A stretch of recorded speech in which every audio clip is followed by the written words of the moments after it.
Welcome to my channel, a vlog that brings your story about the love of a mafia boss.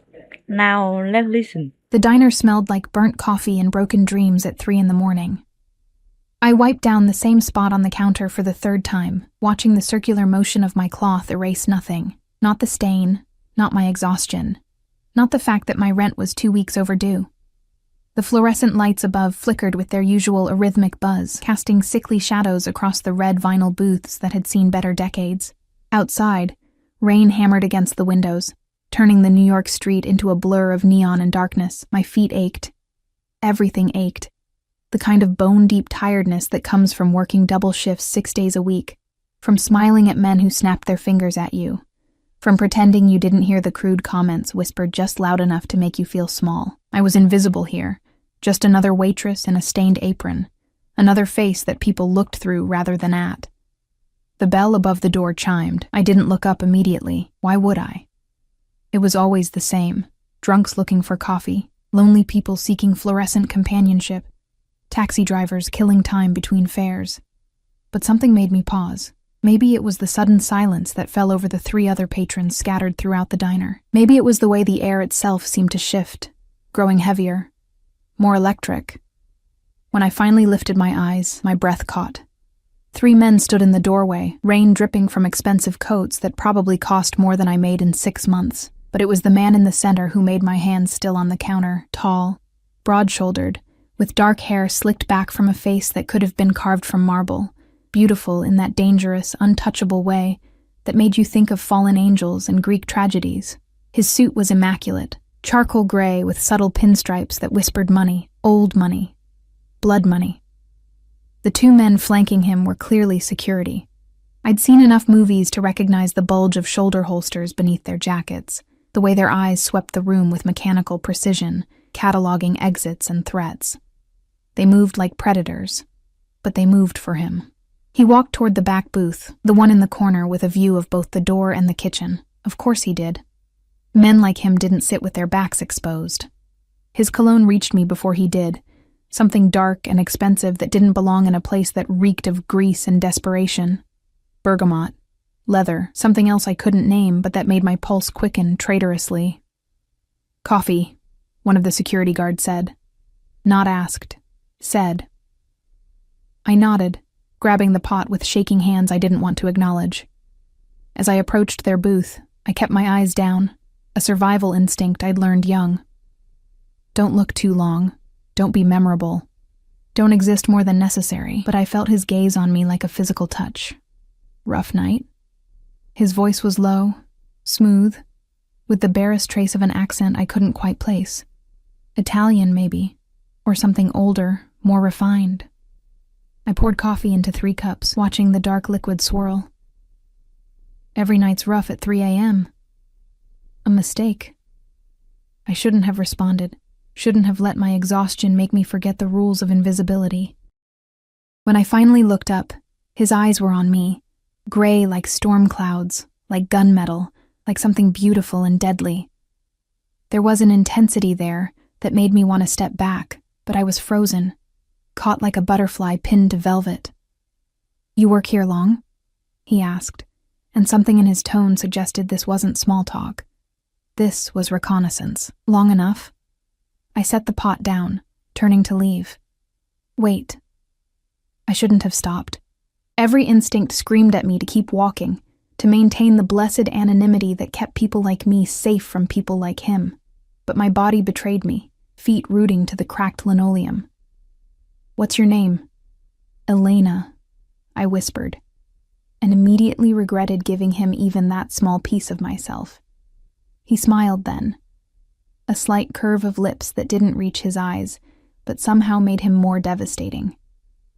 "Elena," he repeated, tasting my name like wine.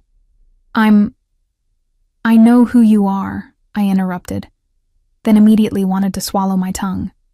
Because I did know. Everyone in this neighborhood knew. Dmitry Volkov. The Volkov family controlled everything from the waterfront to Midtown. Gambling, construction, waste management, and things people didn't speak about in polite company. His father had built an empire. Dmitry had turned it into a kingdom. Ruthless. Brilliant. Untouchable, and I just admitted I knew exactly who he was. His expression shifted. Surprise, then something darker, more calculating. Interesting, he murmured. And yet you're not afraid. I was terrified. My heart hammered so hard I was certain he could hear it, but I lifted my chin anyway, channeling every ounce of stubborn pride my grandmother had beaten into me. Should I be? Most people are. Most people probably have more sense than me. That smile again, wider this time. One of his guards shifted uncomfortably, clearly unused to anyone speaking to their boss with anything less than trembling deference. But Dmitri just leaned back in the booth, studying me with those storm-gray eyes like I was a puzzle he intended to solve. "Go back to work, Elena," he said finally, dismissing me with a wave of his hand that probably cost more than my car, the ring on his finger catching the fluorescent light, gold and onyx. I fled. Back behind the counter, I tried to steady my breathing, willing my hands to stop shaking as I refilled sugar dispensers and pretended I couldn't feel his gaze following me. The other customers had already left. Smart people knew when to make themselves scarce. It was just me, Dmitri Volkov, his 2 guards, and Jerry the night cook who was pointedly ignoring everything happening in the dining room. 20 minutes passed. 30. They didn't leave. Dmitri made phone calls in rapid Russian, his voice a low rumble that vibrated in my chest even across the room. His guards remained silent, vigilant, occasionally murmuring into their own phones or earpieces. I was refilling the napkin dispensers when the bell above the door chimed again. This time, the energy was different. Wrong. 2 men entered, and everything about them screamed danger. Not the controlled, calculated danger of Dmitri Volkov. This was something wilder, more desperate.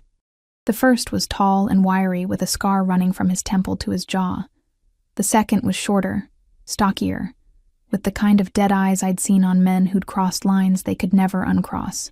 They didn't sit, didn't order, just stood near the door, hands in their pockets. Dmitri's guards tensed immediately, hands moving toward their jackets. Dmitri himself went utterly still, the kind of stillness that comes before violence, before thunder, before the world splits open. "Volkov," the scarred man said, his accent thick. "Eastern European, maybe Ukrainian. You've been difficult to find. That's intentional, Sergei." Dmitri's voice was ice. "You're not welcome in my city." "Your city?" Sergei laughed, but there was no humor in it. "Your father's city, maybe, but the old man's dead, and you're just the boy playing dress-up in daddy's suits." The tension ratcheted up so fast I could barely breathe. This was a challenge, a threat, and I was trapped in the middle of it. "Leave," Dmitri said quietly. "While you still can. We came to deliver a message from Kiev. They're not happy about the shipment you intercepted. They want—" I didn't hear the rest because I saw it. The glint of metal, as the shorter man pulled a gun from his jacket. Time seemed to slow, crystallizing into individual moments of horror. The gun rising, Dmitri's guards reaching for their weapons, the shorter man's finger tightening on the trigger. And I was moving. I didn't think, didn't calculate, didn't consider that I was just a waitress who should duck and hide and let these men settle their violent business. I just saw the gun pointed at the booth, at Dmitri Volkov, at the man who'd looked at me like I was visible, and my body reacted. I lunged across the space between the counter and his booth, grabbing the expensive fabric of his jacket with both hands and yanking him down with all my strength, all my desperation, all my adrenaline-fueled terror. We tumbled under the table just as the gunshot cracked through the air. The bullet hit the vinyl backrest where his head had been seconds before, stuffing exploding in a cloud of foam and fabric. More gunshots followed, Dmitri's guards returning fire, the diner erupting into chaos and violence and the acrid smell of gunpowder. But under the table, pressed against the sticky floor with Dmitri Volkov's body covering mine, protective, possessive, I could only feel the thundering of 2 heartbeats, his breath hot against my neck, and the terrifying realization that I'd just saved a monster's life.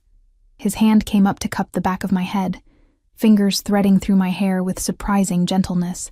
Against my ear, his voice was rough, shaken. "Don't move. Don't make a sound. Above us, the violence continued. Shouting in Russian and Ukrainian, more gunshots, the crash of furniture, then running footsteps, the bell above the door chiming frantically, and finally, silence. "Boss," one of the guards' voices, tight with tension. "They're gone." Sergei took a round to the shoulder. "They won't get far." "Witnesses?" Dimitri's question vibrated through his chest into mine. "Cook's gone. Ran out the back. No one else." "Good. Clean this up. He paused, and I felt his focus shift back to me, still pressed beneath him on the filthy diner floor. "I want this place closed for renovations. Buy the building if you have to, and get the car. Boss, we need to move. They might come back with the car. Now." The guards left. I heard the door chime, heard the rain outside growing louder in their absence. And still, Dimitri didn't move, his weight pinning me, his hand still cradling my head like something precious, something breakable. "Elena," he said finally, my name a rough whisper in the new quiet. "Look at me." I didn't want to. Looking at him meant acknowledging what had just happened, what I'd done, what invisible line I'd just crossed. But his free hand came to my chin, tilting my face up with inexorable gentleness until I had no choice. His eyes were molten silver in the dim light beneath the table, and what I saw there made my breath stop entirely. Not gratitude, not simple appreciation, something far more dangerous, more consuming. Recognition, possession, claiming. "You saved my life," he said, each word deliberate. "I didn't think, you threw yourself in front of a bullet for me." His thumb brushed my cheekbone, and I shivered. "Why?" "I don't know. It was the truth. Instinct. Instinct," he repeated, tasting the word. Then his expression shifted, hardened into something that made me think of chains and cages and birds with clipped wings. "You're coming with me." "What?" "No, I can't." "It wasn't a request, Elena." He pulled us both up, his hands still on me, one at my waist, one cupping my face. Around us, the diner looked like a war zone, blood on the floor, bullet holes in the walls. My life, what little I had of it, shattered into 1,000 pieces. "They saw you, Sergei and his man. They saw you save me. Which means you're now a target. Which means you're mine to protect. I don't need—" "You don't understand." He leaned closer, his forehead nearly touching mine, his voice dropping to something dark and absolute. "I protect what's mine, Elena. And whether you like it or not, the moment you pulled me under that table, the moment you chose my life over your safety, you became mine." Outside, a black SUV pulled up, bulletproof and gleaming even in the rain. I should have fought harder. That's what I told myself as Dimitri guided me toward the SUV with a hand at the small of my back, possessive, unyielding, burning through the thin fabric of my uniform like a brand. I should have screamed, "Run," called the police. But my legs were shaking too badly, my mind still replaying the sound of gunshots, the feeling of his body covering mine, the certainty that I'd almost watched someone die, that I'd almost died myself. The rain soaked through my clothes within seconds, cold and merciless, but Dimitri's hand never left me. One of his guards opened the rear door, and before I could process what was happening, I was inside the vehicle. Leather seats, tinted windows, and the lingering scent of his cologne mixing with gun oil and something metallic I didn't want to identify. Dimitri slid in beside me, too close, his thigh pressed against mine in the confined space. The door closed with a heavy thunk that sounded like a cell door slamming shut. "Drive," he commanded, and the SUV pulled away from the curb, leaving behind the only life I'd known. I stared out the window, watching the familiar streets blur past. The diner disappeared into the rain-soaked darkness. My apartment building, 3 blocks away, with its broken elevator and water-stained ceiling, passed by like a ghost. Everything I owned was in that tiny studio. My grandmother's jewelry box, the books I'd collected from thrift stores, the laptop I'd saved 6 months to buy. "My things," I whispered, my voice cracking. "I need to get my things." "Already being handled," Dimitri said, his attention fixed on his phone, fingers moving across the screen with practiced efficiency. "You'll have everything by morning. The casual certainty in his voice ignited something hot and furious in my chest. You can't just... I can. He looked up then, those gray eyes pinning me in place. And I am. Your landlord will receive 6 months' rent as compensation for breaking your lease. Your belongings will be packed and moved to a secure location. Jerry will find an envelope in his locker tomorrow with enough money to forget tonight ever happened. The building owner will accept a very generous offer by noon. This, he gestured vaguely at the space between us, is already done, Elena. Fighting it won't change anything. You don't own me. No, he agreed, something dark flickering across his face. But I own everything else. And right now, everything else is trying to kill you because of me. The reality of it hit me like ice water. Those men, Sergei and his companion, they'd seen my face, seen me pull Dmitri to safety. In their world, that made me, what, a witness? A liability? A target? My hands started shaking again. I pressed them against my thighs, trying to stop the tremors. But Dmitri noticed. Of course he noticed. He seemed to notice everything. You're safe, he said, his voice dropping to something almost gentle. I give you my word. The word of a criminal? The question came out more bitter than I intended. His jaw tightened. The word of a man who keeps his promises. Always. He reached out, and I flinched before I could stop myself. His hand paused mid-air, something that might have been hurt flashing through his expression before it hardened into stone. I'm not going to hurt you, Elena. I'm the only thing standing between you and a bullet right now. I knew he was right. Hated that he was right. Where are we going? Somewhere safe. Somewhere they'd never dare look for you. The SUV turned onto the Manhattan Bridge, leaving Brooklyn behind. The city sprawled before us, a constellation of lights cutting through the rain and darkness. I'd lived in New York my entire life, but had rarely crossed into Manhattan. It was a different world, one where people like me didn't belong. Where waitresses in stained aprons were invisible even when you looked directly at them. But I wasn't invisible anymore. Dmitri Volkov had seen me, and somehow, impossibly, that made me the most visible person in the world. We drove for 20 minutes in silence, broken only by the drum of rain on metal and the occasional murmur from the guards in the front seat. Dmitri made 3 phone calls, all in Russian, all clipped and authoritative.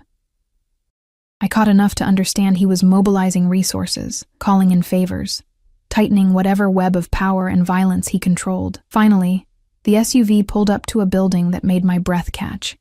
It was one of those pre-war apartment buildings on the Upper East Side.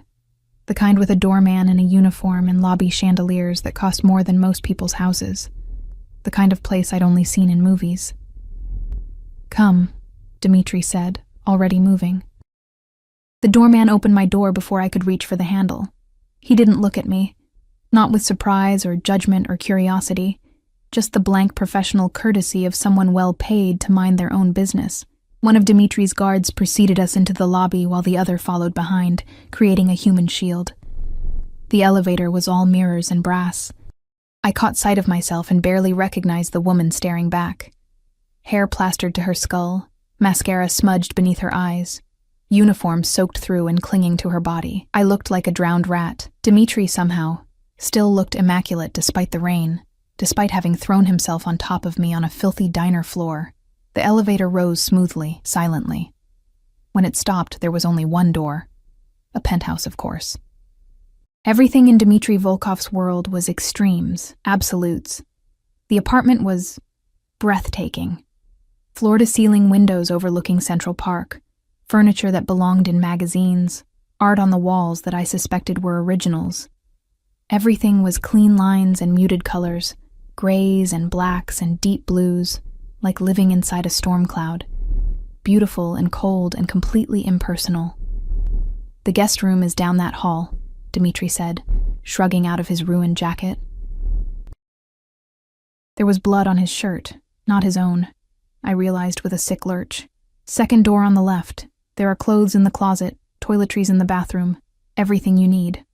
I stood frozen in the entrance, water pooling around my feet on the hardwood floor. How long? How long what? How long do I have to stay here? He turned to face me fully, and in the warm light of his apartment, He looked younger than I'd thought. Maybe early 30s, though there was something ancient in those eyes. Something that had seen too much, done too much. Until it's safe. Until I've handled Sergei and anyone else who might think you're a weakness they can exploit. I'm not your weakness. I'm just... You saved my life. He crossed the space between us in 3 strides, suddenly too close, crowding me against the closed door. Do you understand what that means in my world? You put yourself between me and death. That creates a debt, a bond, something that can't be broken by wanting it to be different. I could feel the heat of him, smell the rain and cologne, and something underneath that was just him, male and dangerous and intoxicating. I didn't ask for a bond, neither did I. His hand came up, and this time I didn't flinch when he touched my face, his fingers tracing the curve of my jaw with devastating gentleness. But here we are, Elena, tied together by bullets and blood and something I don't have a name for yet. My heart hammered against my ribs. This is insane. Yes, he agreed, his thumb brushing across my lower lip. It is. For a moment, we just stood there. The Mafia boss and the waitress, predator and prey, 2 people who should never have existed in the same universe, let alone the same room. Then Dmitri stepped back, breaking the spell, his expression shuddering into something more controlled. Get some rest, he said, his voice carefully neutral. We'll talk more in the morning. Victor will be outside your door. If you need anything, ask him. I'm a prisoner. You're protected. He turned toward what I assumed was his bedroom, then paused. And, Elena, don't try to leave. There are 5 armed guards in this building, cameras on every exit, and nowhere in this city you could run that I wouldn't find you within an hour. Not a threat, just a fact.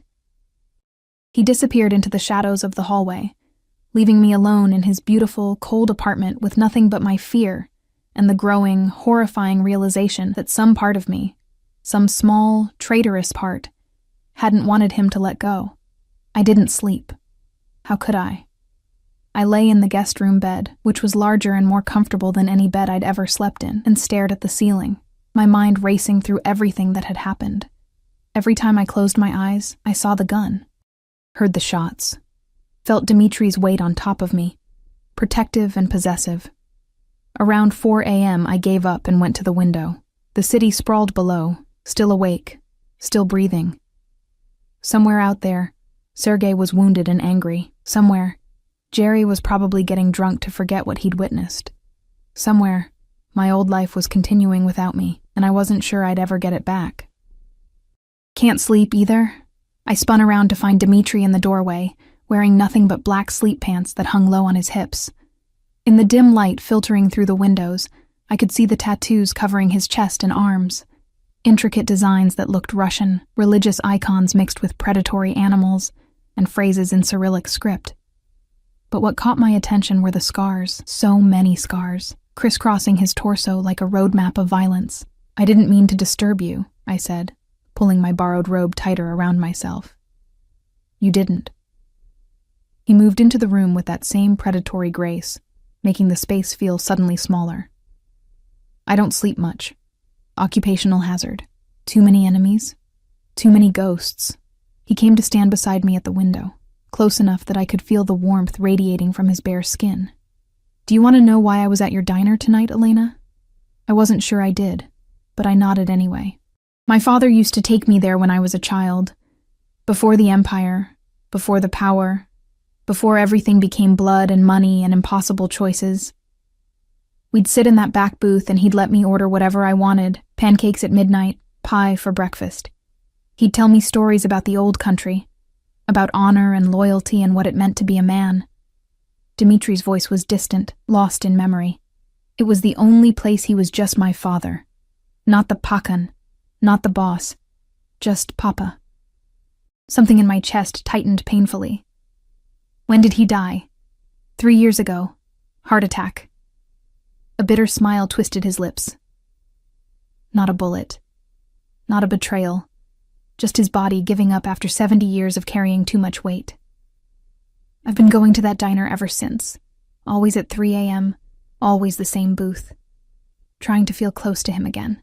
I'm sorry, I whispered, meaning it. Don't be. He built this empire on blood, taught me that power is the only thing that matters, that sentiment is weakness, that you control, or you're controlled. He turned to look at me then, his eyes reflecting the city lights. And then you, a waitress who makes minimum wage and probably can't afford next month's rent. You threw yourself in front of a bullet for a man you don't know, for a monster you should fear. You did what no one in my world would ever do. You chose someone else's life over your own safety, without hesitation, without calculation, without expecting anything in return. It was stupid, I said, my voice breaking slightly. It was extraordinary. His hand came up to cup my face, tilting it toward him. It was everything I've been taught doesn't exist. And now I have to keep you alive, Elena. Because the alternative, the thought of those men putting their hands on you, hurting you because of me, it's not acceptable.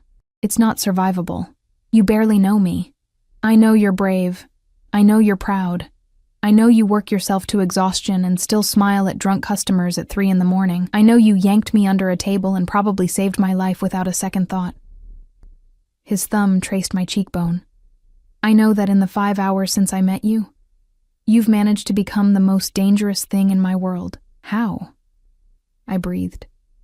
Because I already can't let you go. The confession hung between us, heavy and electric. I should have been terrified, should have pushed him away and demanded he return me to my life, but standing there in his guest room with the city spread below us like a field of fallen stars, I couldn't deny the pull between us. Magnetic, irresistible, completely insane. This is going to end badly. I whispered, probably. He agreed. Then he leaned down and pressed his forehead to mine, his breath warm against my lips. But right now, you're alive. I'm alive. And for the first time in 3 years, I feel something other than emptiness. So maybe it's worth it. He pulled back before I could respond, before I could make the mistake of closing the distance between us. Try to sleep, Elena. Tomorrow, everything changes. He left me alone with my racing heart, and the growing certainty that he was right. I was already his, whether I wanted to be or not. Morning came too quickly and not quickly enough. I woke to sunlight streaming through unfamiliar windows and the disorienting luxury of Egyptian cotton sheets against my skin. For a moment, I forgot where I was, forgot the gunshots, the blood, the gray-eyed man who'd claimed me with nothing but words and certainty. Then reality crashed back, and with it, the weight of everything I'd lost in a single night. There was a knock at the door, soft, respectful. Miss Elena? A woman's voice, accented but gentle. Mr. Volkov asked me to bring you breakfast and help you get settled. I pulled on the robe and opened the door to find a woman in her 50s with kind eyes and silver-streaked hair, pulled into a neat bun. She held a tray laden with food that smelled like heaven, fresh pastries, fruit, coffee in a delicate porcelain cup. I'm Irina, she said, moving past me to set the tray on the small table by the window. I manage Mr. Volkov's household. He said you might need some assistance this morning. I don't need... I started, then stopped, because I did need help. I had nothing but a borrowed robe and the memory of my ruined uniform. Thank you. Irina's smile was warm, maternal. Your belongings arrived an hour ago. I've unpacked everything in the closet. Mr. Volkov also had some additional items sent over. Clothes, shoes, toiletries. He wasn't sure of your size, so there's variety. If anything doesn't fit, I can have it exchanged. I walked to the closet and opened it, my breath catching. Where last night there had been a few generic pieces, now hung dozens of outfits, jeans and blouses, dresses ranging from casual to elegant, even workout clothes. Everything still had tags, designer labels I recognized from magazines but had never imagined touching. This is too much, I whispered. Mr. Volkov is generous with those under his protection. Irina's tone was carefully neutral, but I caught something underneath. Approval, maybe, or relief. He's in his office. He asked that you join him when you're ready. After she left, I ate mechanically, tasting nothing. The coffee was perfect, rich and strong, Nothing like the burnt sludge at the diner. I showered in a bathroom that was larger than my entire apartment had been, using products that probably cost more than my weekly paycheck. Then I dressed in dark jeans and a soft cream sweater, simple but well made, and forced myself to face whatever came next. Victor, the guard from last night, stood outside my door. He was massive, with a shaved head and a scar bisecting his left eyebrow. But when he saw me, he nodded with something like respect. "This way, Miss Elena." He led me through the apartment to a set of double doors at the far end. Inside, Dmitri sat behind an enormous desk, 3 computer monitors glowing before him, papers spread across the polished surface. He looked up when I entered, and something shifted in his expression. Softened, warmed. "Elena, good morning." He stood, buttoning his suit jacket, navy today, with a crisp white shirt that made his eyes look even more striking. "Did you sleep?" "Some." "A lie." It's too much. The clothes, it's necessary." He came around the desk, leaning against it casually. "You can't leave this apartment until I've handled the situation. That could be days, possibly weeks. You need to be comfortable." "Weeks?" My voice cracked on the word. "I have a life, Dmitri. A job. Bills." "Had," he corrected gently. "You had a job. The diner is closed indefinitely. Structural damage from last night. As for bills," he gestured to a folder on his desk, "everything's been handled. Student loans, credit cards, medical debt from your grandmother's final hospital stay. It's done." The room tilted. "You had no right." "I had every right." His voice hardened slightly. "You're under my protection, which means you're my responsibility. That includes ensuring you're not worried about debt collectors while I'm trying to keep you alive. So I'm what? Your charity case? Your kept woman?" The bitterness in my voice surprised even me. Something dangerous flashed through his eyes. In 2 strides, he was in front of me, close enough that I had to tilt my head back to maintain eye contact. "You're not my kept woman. You're not my charity case. You're the woman who saved my life. And in my world, that debt is sacred. More than sacred. It's absolute. Everything I have, everything I am, is bound to you now until that debt is paid. I don't want your money. I don't want any of this." "Then what do you want, Elena?" He leaned closer, his voice dropping to something rough and intimate.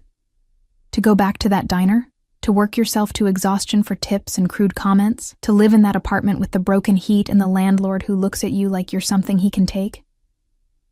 His hand came up to cup my jaw, thumb brushing my cheekbone. "Or do you want what I saw in your eyes last night? Freedom. Safety. A life where you're not invisible." "I don't know what I want," I whispered, hating how true it was. "Then let me protect you while you figure it out." His forehead nearly touched mine, his breath warm against my lips. "Let me keep you safe, keep you comfortable, keep you alive. And when this is over, when Sergei is no longer a threat, you can decide. Stay or go. Your choice.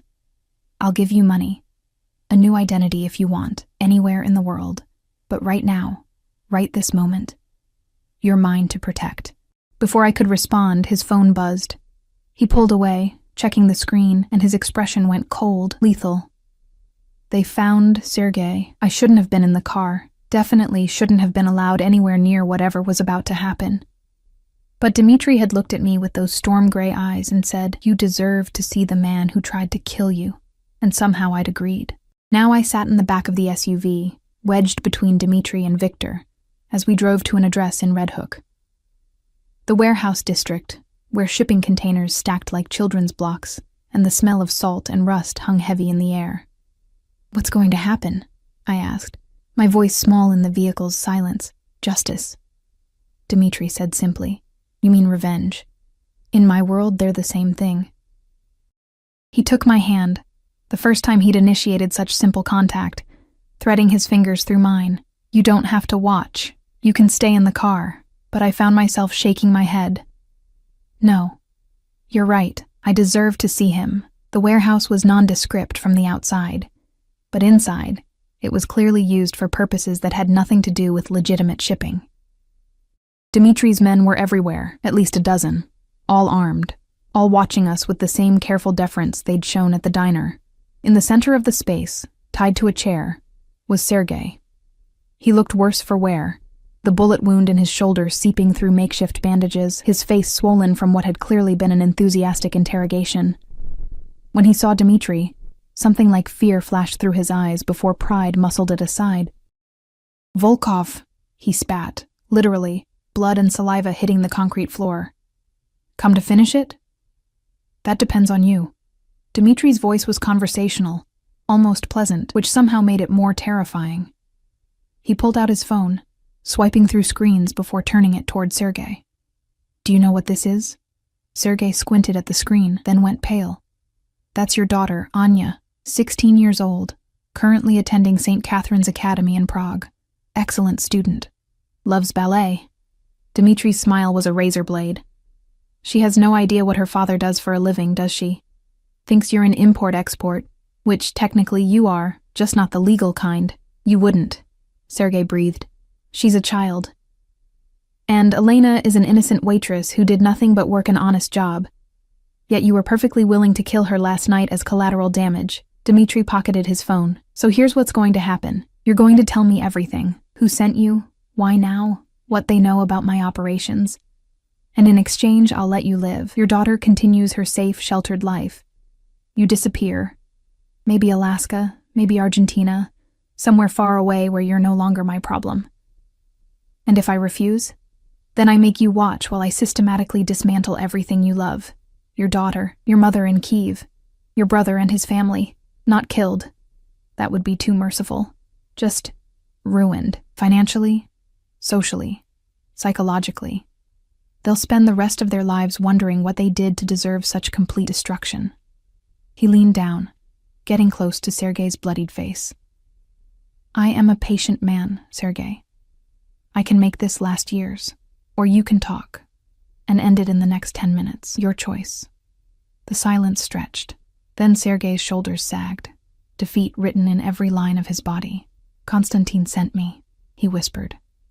"Konstantin Fedorov. He's trying to move into your territory. Thinks you're weak after your father's death. The shipment you intercepted. It was a test. He wanted to see how you'd respond. And the attack last night? Desperation. You were supposed to meet with the Italians, negotiate new borders.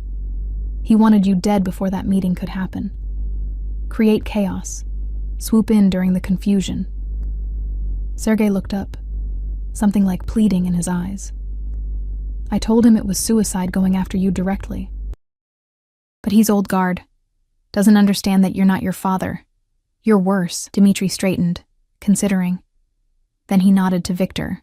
"Get him patched up properly. New identity, $50,000, and a one-way ticket to somewhere with no extradition. If I ever see him again, or if he ever contacts anyone from his old life, the deal is void." He turned to leave, pulling me with him. But Sergei's voice stopped us. "The girl," he said, looking at me for the first time with something that might have been remorse. "I'm sorry. You were never supposed to be part of this." "But I am," I said, surprising myself with the steadiness in my voice. "Because I chose to be, and I'd do it again." Outside, the sun was setting, painting the sky in shades of blood and gold. Dimitri helped me into the SUV with careful hands, then slid in beside me. As we pulled away, he kept my hand in his thumb tracing absent patterns on my palm. "You handled that well," he said quietly. "I wanted to throw up, but you didn't. You stood there, faced the man who tried to kill you, and you didn't flinch." He brought my hand to his lips, pressing a kiss to my knuckles that sent electricity racing up my arm. "You're stronger than you think, Elena." "I don't feel strong. I don't know what I feel. That's normal. The adrenaline crash. It'll pass." He pulled me closer, tucking me against his side in a gesture that felt both protective and possessive. "When we get back, Irina will make you tea, you'll eat something, and you'll rest. Tomorrow, we deal with Konstantin." "We?" I looked up at him. "I thought I was supposed to stay hidden." "You are. But Constantine knowing I have someone I'm protecting, that changes the game. He'll try to use you against me, which means we need to be smart, strategic. His arm tightened around me, and it means I'm not letting you out of my sight. The penthouse felt different when we returned. Less like a prison, more like a sanctuary. Irina did indeed make tea, and I found myself curled up on the enormous couch with a cashmere throw, watching the city lights blink on as darkness fell. Dmitri worked at his desk, making calls, typing, orchestrating whatever complex web of power and violence his world required. But every few minutes, his eyes would find me, checking, confirming I was still there, still safe. "Can I ask you something?" I said during one of these visual check-ins. He looked up, giving me his full attention. "Anything. Why do you do this? The violence, the crime, all of it. You're clearly intelligent, educated. You could do anything." He was quiet for a long moment, his expression unreadable. Then he stood and came to sit beside me on the couch, close enough that our thighs touched. My father came to America with nothing but the clothes on his back, and a reputation for being the most vicious enforcer in Moscow. He built an empire on fear and blood because that was the only currency he knew, and he raised me to take over that empire, trained me from childhood to be exactly what I am, a weapon, a leader, a monster. He took my hand, studying it like it held secrets. By the time I was old enough to question whether there might be another path, I was already too deep. Too many people depended on me, too many enemies wanted me dead, too many responsibilities I couldn't walk away from without destroying everything my father built. That sounds like an excuse. Maybe it is. He met my eyes unflinching. Or maybe it's the truth. I've killed people, Elena, ordered deaths, destroyed lives, done things that would make you run screaming if you knew the details. But I've also protected neighborhoods, kept drugs out of schools, made sure the elderly in Brighton Beach don't get evicted when they can't pay rent. It's not all darkness. But the darkness is there, and I won't pretend otherwise. I should be afraid of you. You should be terrified. His hand came up to cup my face. But you're not. Why? I thought about it. Really thought about it. Because when you look at me, I don't feel invisible. And maybe that makes me just as dangerous as you are. Something shifted in his expression. Heat, hunger, recognition. He leaned closer, his lips nearly brushing mine, his voice rough. "Elena." The moment shattered as his phone rang, the sound harsh and intrusive. He cursed in Russian, checking the screen, and his face went hard. "What is it?" I asked Constantine. He stood, pacing, his whole body tense with barely controlled violence. "He's calling for a sit-down, tomorrow night. Says he wants to negotiate terms before things get messy. Is that good?" "It's a trap." He turned to face me, and what I saw in his eyes made my blood run cold. But it's also an opportunity, a chance to end this before it escalates into war, before more people die, before he has time to target you directly. "What are you going to do?" He came back to me, kneeling so we were eye level, taking both my hands in his. "I'm going to go to that meeting. I'm going to sit across from the man who tried to have me killed, who put you in danger, and I'm going to negotiate. And if negotiations fail," his jaw tightened, "then I'm going to make sure he never threatens anyone I care about ever again." The weight of those words, "anyone I care about," settled between us like a promise and a curse. "I don't want you to die for me," I whispered. "Then we're even," he said, his thumb brushing my cheek, "because I don't want you to die for me either." But here we are. The next day crawled by with agonizing slowness. Dmitri was different, distant, cold. His mind clearly on the meeting ahead. He spent hours in his office with various men who came and went like shadows, their voices low and urgent behind closed doors. I caught fragments of Russian, Italian, words I didn't understand, but that carried the weight of violence and strategy. Irina tried to keep me occupied. She taught me how to make proper borscht, showed me photo albums from when Dmitri was young. A serious child with those same gray eyes, always standing slightly apart from other children, even then marked by something that set him apart. His father loomed in many of the photos, a bear of a man with Dmitri's features, but harder, crueler. He was never allowed to be a child, Irina said softly, closing the album. Alexander, Mr. Volkov's father, He believed sentiment was weakness, trained Dmitri like a soldier from the time he could walk. The boy learned to shoot before he learned to ride a bicycle. That's horrible. That's survival. She patted my hand. But you make him remember he's human. I see it in how he looks at you, like you're sunlight, and he's been living in darkness so long he forgot what warmth felt like. The words stayed with me as evening approached. I dressed carefully, choosing a simple black dress from the collection Dmitri had provided.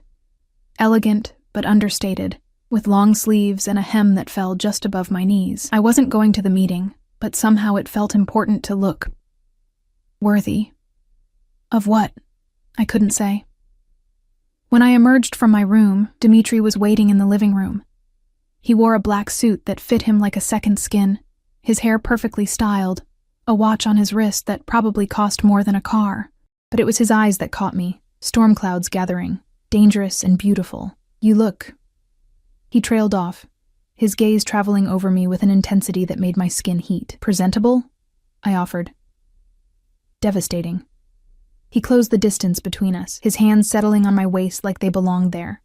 I need you to promise me something. What? If something goes wrong tonight, if I don't come back, or if someone gets past my security, Victor will take you to a safe house in Connecticut. There's money there, documents, everything you need to disappear. Promise me you'll go. Promise me you'll survive. Fear clawed at my throat. Dmitri. Promise me, Elena. His forehead pressed against mine, his breath warm and unsteady. I can face Constantine. I can face whatever comes, but I can't do it if I'm worried you won't save yourself if things go wrong. I promise, I whispered, even though we both knew it might be a lie. He kissed my forehead, lingering, then my cheeks, his lips soft against my skin. When he finally pulled back, his control was visibly fraying. I'll come back to you. You better. He left with Victor and 4 other guards, the apartment suddenly feeling cavernous and empty without him. I tried to read, to watch television, to do anything but think about what was happening across the city, but every minute dragged like hours, and fear sat heavy in my chest like a stone. Around 11 p.m., my phone buzzed. A new number I didn't recognize. Stay away from the windows. Lock yourself in the master bedroom. Do not open the door for anyone but Victor. My heart stopped. Something had gone wrong. I ran to the master bedroom, Dmitri's room, which I'd never entered before. It was sparse, masculine, dominated by an enormous bed with black silk sheets. But I didn't have time to process the intimacy of being in his personal space. I locked the door, then dragged a heavy chair in front of it for good measure. Minutes passed. 10. 20. The silence was suffocating. Then I heard it. The apartment door opening. Footsteps, multiple sets, voices speaking low and urgent. Clear the rooms. She has to be here somewhere. Not Victor's voice. Not anyone I recognized. They'd gotten past Dmitri's security. They were inside. I looked around desperately for a weapon, finding nothing but expensive furniture and books. Then I saw it. In the nightstand drawer, a handgun.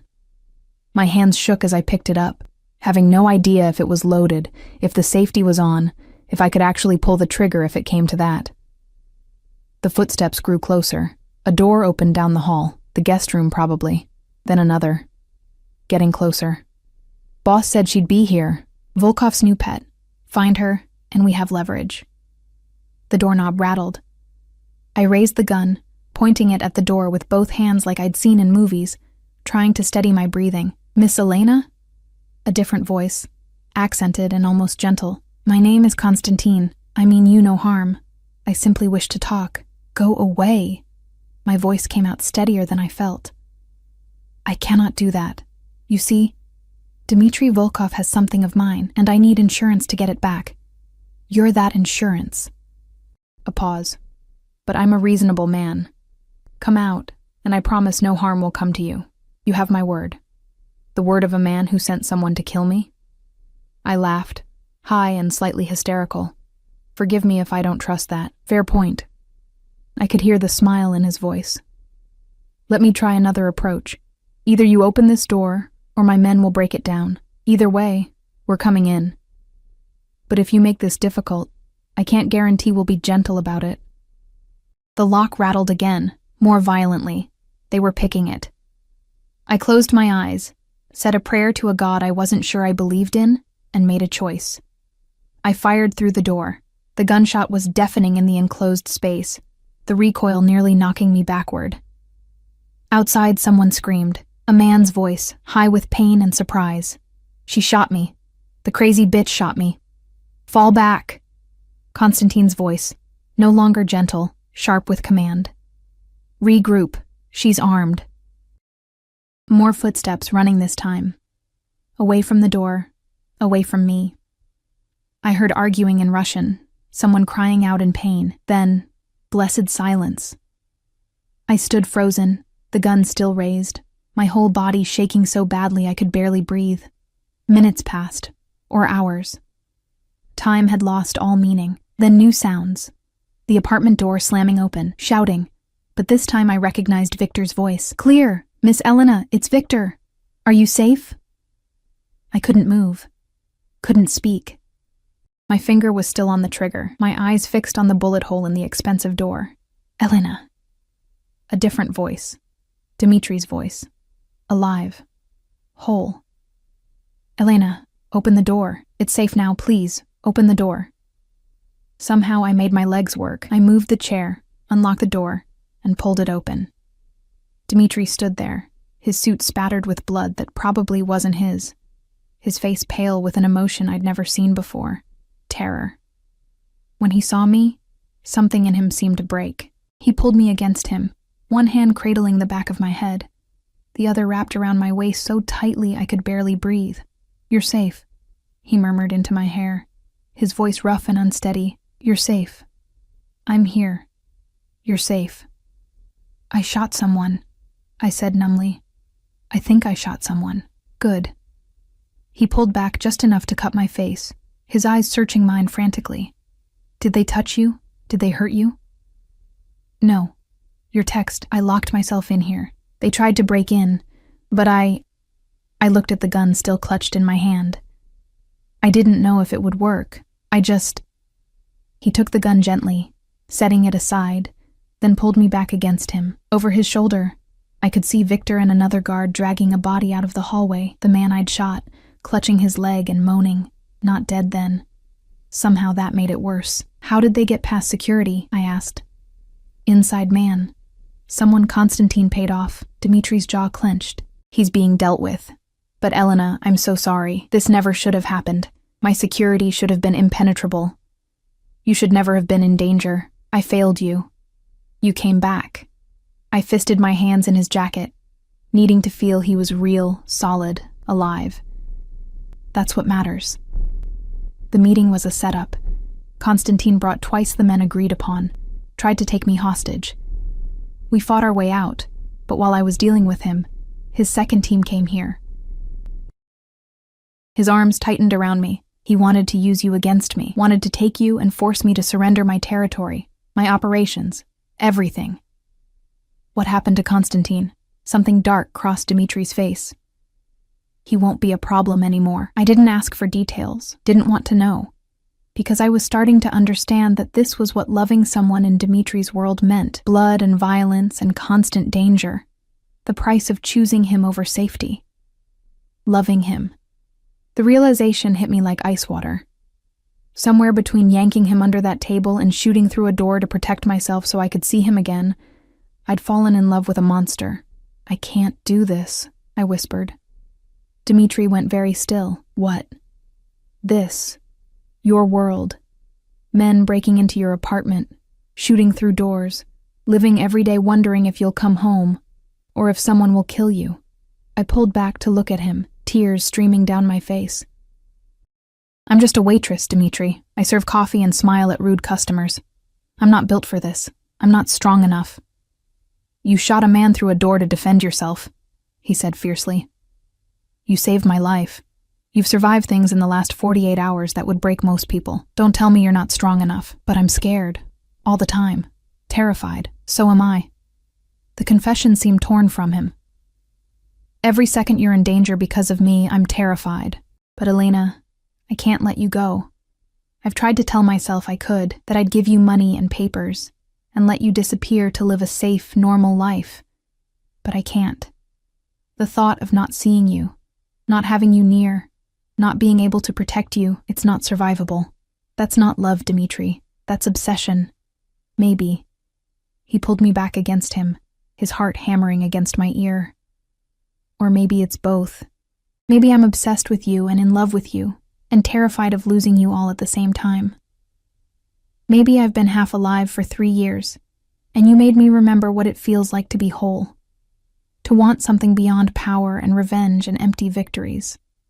I wanted to pull away, wanted to demand he take me somewhere safe and let me go, but my traitorous body melted against him, seeking his warmth, his strength, the security of his arms around me.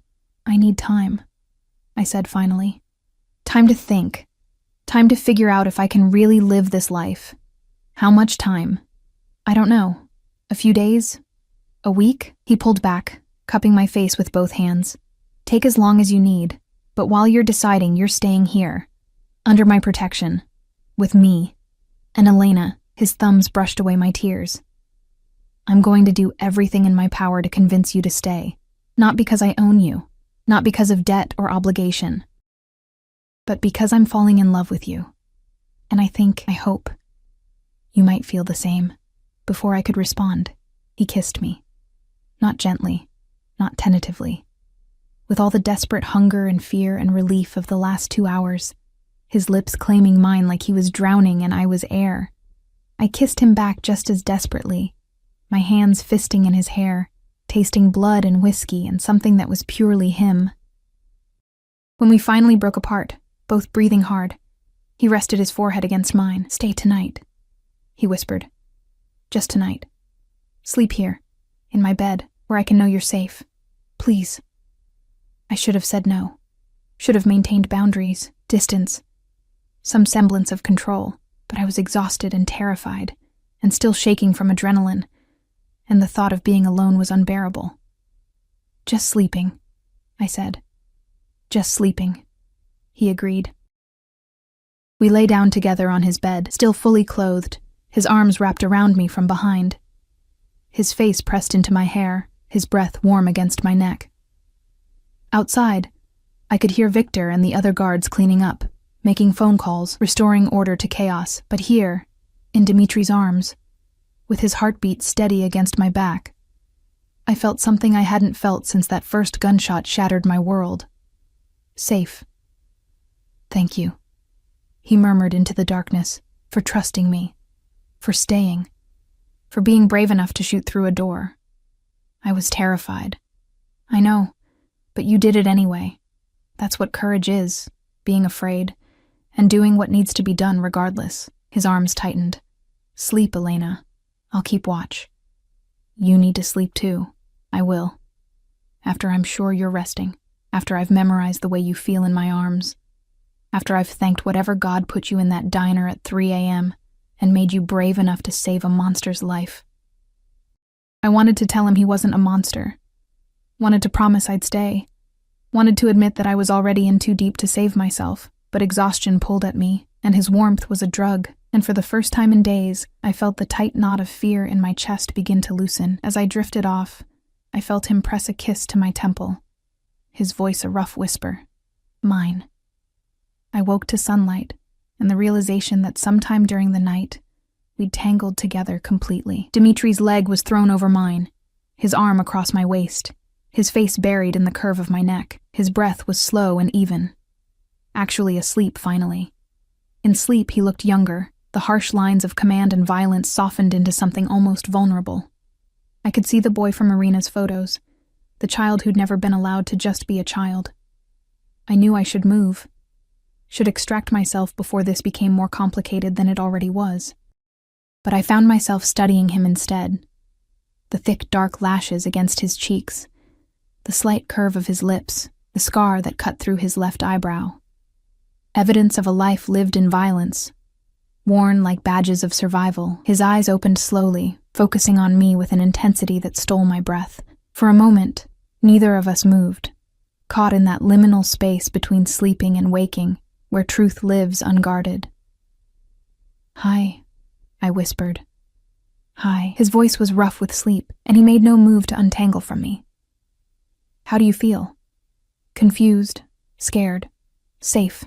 I touched his face, tracing that scar with my fingertip. How did you get this? My father. I was 12, questioned one of his orders in front of his men. He backhanded me with his ring hand. The ring caught and tore. His eyes never left mine. He said it would remind me that respect is earned through strength, not sentiment. That's horrible. That was my life. He caught my hand, pressing a kiss to my palm, until you make me want to be something different. Someone who deserves the way you look at me. How do I look at you? Like I'm human. Like I'm worth saving. His thumb traced my lower lip. Like you see past the monster to something redeemable underneath. Maybe I do, I admitted. Or maybe I'm fooling myself. Maybe this is just Stockholm Syndrome or adrenaline or... He kissed me, swallowing the rest of my words. Different from last night. Slower, deeper, a question rather than a demand. I melted into it, my hands sliding into his hair, my body arching against his. When we finally broke apart, we were both breathing hard. That didn't feel like Stockholm Syndrome, he murmured against my lips. No, I agreed. It didn't. We lay there for a while longer, not speaking, just existing in each other's space. Eventually, reality intruded. Phones buzzing, the sounds of the household waking, the weight of decisions still unmade. I need to tell you something, Dmitri said, propping himself up on one elbow to look down at me. About your father. I went cold. My father left when I was 6. I don't even remember him. I know. His name was Marcus Chen. He worked for my father. Low-level, collection and enforcement in Chinatown. Dimitri's expression was careful, watching for my reaction. He was killed 15 years ago. Execution style. They never found who did it. The room tilted. What? I didn't know until yesterday. I had my people run a complete background on you. Standard security protocol. When I saw his name, I recognized it from my father's old files. Marcus Chen was killed on my father's orders.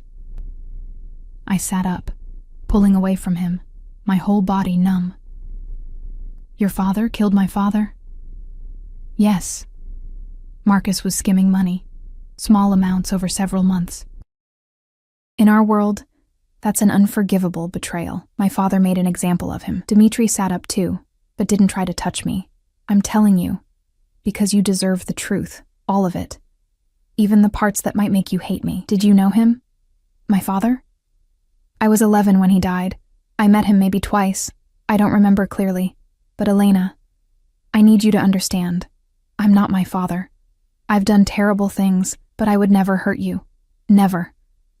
What happened to your father? That's a sin I carry, that my family carries, and I'll spend the rest of my life trying to make amends for it. I thought about my mother, working herself to death trying to raise me alone, about growing up poor, invisible, always one paycheck from disaster, about the hole in my life where a father should have been.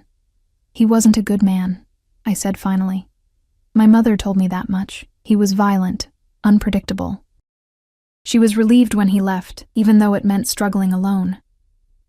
I looked at Dmitri, really looked at him.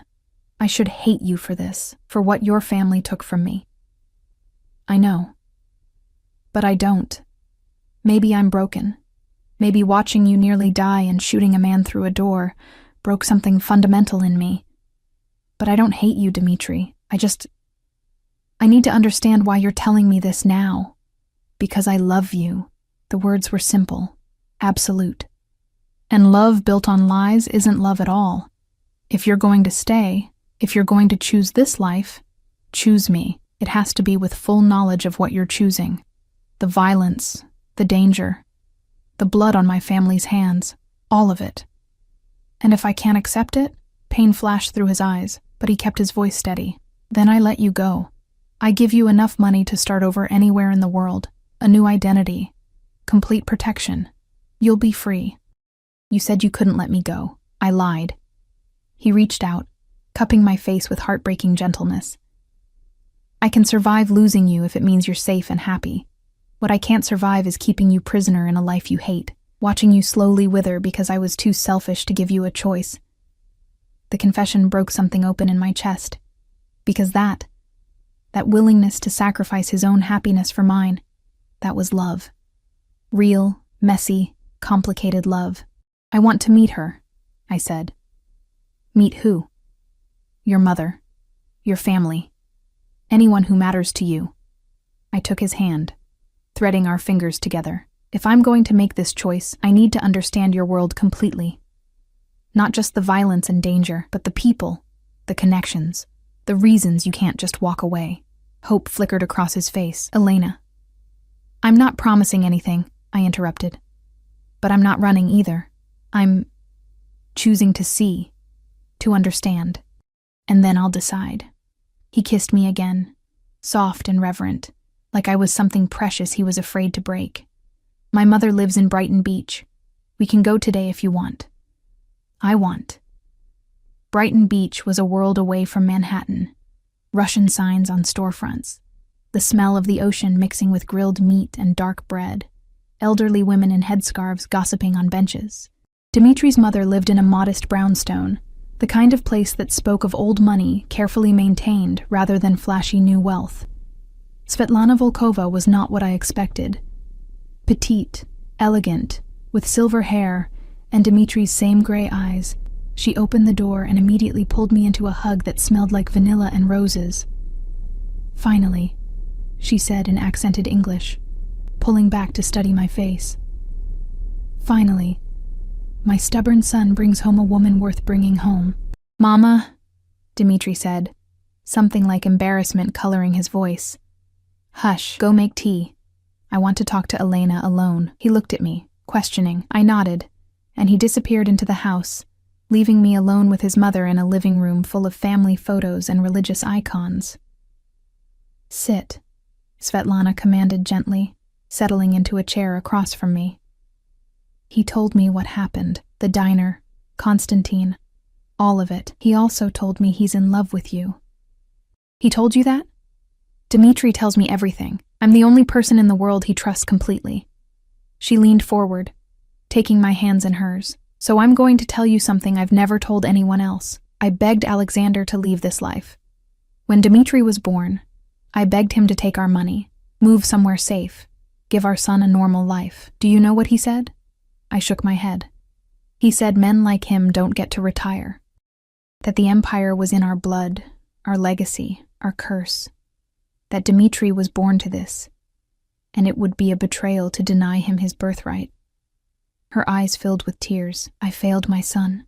I let him be raised as a weapon when he should have been raised as a boy. But Elena, you can save him. You already have, in ways that matter more than bullets and violence. I'm not a savior. You're the first person who saw him as human first, powerful second. The first person he's ever protected because he loves them, not because they're assets or obligations. She squeezed my hands. And you're brave enough to stand in his world without being crushed by it. I saw the police report. You shot through a door at armed intruders. You didn't freeze, didn't collapse. You fought. I was terrified. So was I, every day of my marriage. But I stayed because I loved Alexander despite everything. Because sometimes love means choosing the person over the circumstances. The heart over the head. She released my hands, sitting back. But I'm not telling you to stay. That's your choice. I'm just telling you that if you do stay, you'll have family. Me, Irina, the people who've watched Dimitri grow up. We'll protect you as fiercely as he does. Dimitri returned with tea, and we spent the afternoon listening to Svetlana's stories, the good ones. About holidays and small moments of normalcy carved out of a violent life. About Dimitri's love of books as a child. His gift for languages. The way he'd sneak out to feed stray dogs, even though his father said it showed weakness. As we drove back to Manhattan, I felt something settling in my chest. Not certainty, but the beginning of it. A sense that maybe, impossibly, I could belong in this world. Thank you, Dimitri said quietly, for meeting her, for trying to understand. She loves you very much. I know. It's why I can't walk away from this life. Too many people depend on me, need me. The empire my father built, it employs thousands of people, legitimate businesses mixed with the illegal ones, families with mortgages and children, and futures tied to my decisions. If I fall, they all fall. That's a heavy burden. It is, but it's mine to carry. He glanced at me, then back to the road. Have you decided? Not yet, but I'm close. That night we cooked dinner together, a surreal domestic scene in his expensive kitchen. He taught me how to make proper pelmeni, his hands guiding mine, flour dusting our clothes, laughter surprising us both. We ate at his dining table, talking about nothing important, favorite books, childhood memories, dreams we'd both thought were dead. After dinner, he led me to the massive windows overlooking the city. The lights sprawled before us, infinite and beautiful, a tapestry of lives intersecting and diverging. I have something for you, he said, pulling a small box from his pocket. My heart stopped. Dimitri. It's not a ring. Not yet. He opened the box to reveal a delicate gold necklace with a small pendant. A key. If you stay, I want you to have this.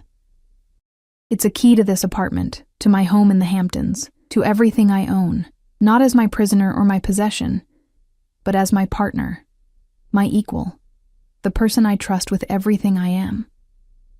I took the necklace, the gold warm in my palm, and if I go, then keep it anyway, as a reminder that somewhere in this city, there's a man who loves you enough to let you leave, and if you ever need anything, money, protection, help of any kind, that key opens doors, always. I looked at the key, at the city, at Dimitri's face in the reflected lights. I thought about my old life, invisible, exhausted, going through motions without really living. I thought about these last few days, terrifying, dangerous, but more alive than I'd felt in years. I'm not the same person who walked into that diner, I said slowly. The Elena who served coffee and smiled at rude customers, she doesn't exist anymore. You changed me. This changed me. I know. I'm sorry. Don't be. I turned to face him fully. Because the person I am now, she's stronger, braver. She knows what she wants. And what does she want? I reached up, pulling his face down to mine. She wants the impossible. She wants the monster and the man. The violence and the tenderness. She wants to be terrified and safe all at once.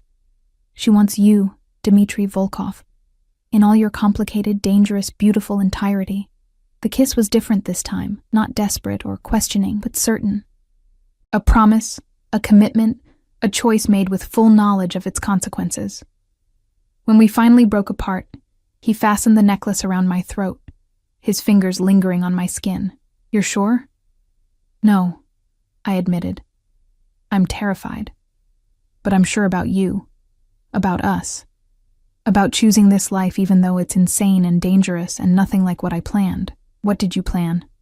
Something safe, something ordinary, something that wouldn't require shooting through doors or falling in love with Mafia bosses. I smiled, feeling it reach my eyes for the first time in days. But that woman, the one who wanted safe and ordinary, she would have died slowly, invisibly. This woman, I touched the key at my throat. She gets to live, really live. He pulled me close, his arms around me, his heartbeat steady against my ear. I love you, Elena Chen.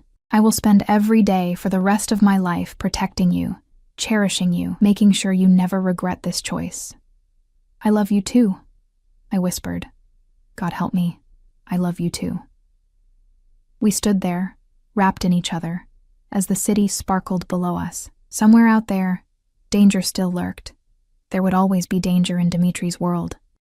But there would also be this, moments of peace carved out of chaos, love blooming in impossible circumstances, two people who'd found each other against all odds. 6 months later, I stood in Dimitri's study, reviewing security reports like it was the most natural thing in the world. I'd learned the business, the connections, the delicate balance of power that kept the empire running. I'd also started taking night classes, criminal justice, ironically enough, understanding the system from both sides.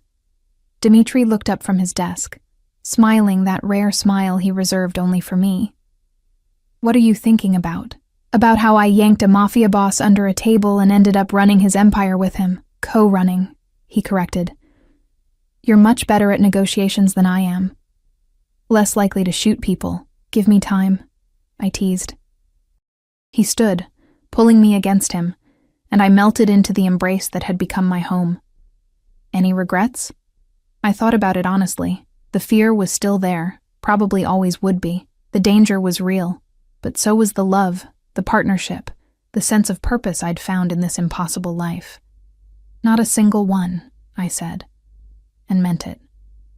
Because sometimes the best lives are the ones we never planned. Sometimes love means choosing the dangerous path over the safe one. And sometimes, yanking a stranger under a table to save his life means saving your own in the process.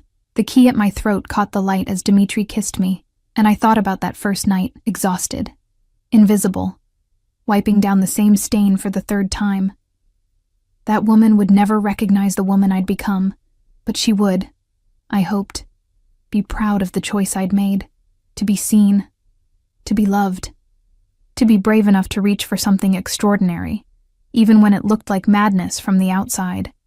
Dimitri's phone buzzed with some new crisis requiring attention, and I pulled away with a sigh. Work? Always.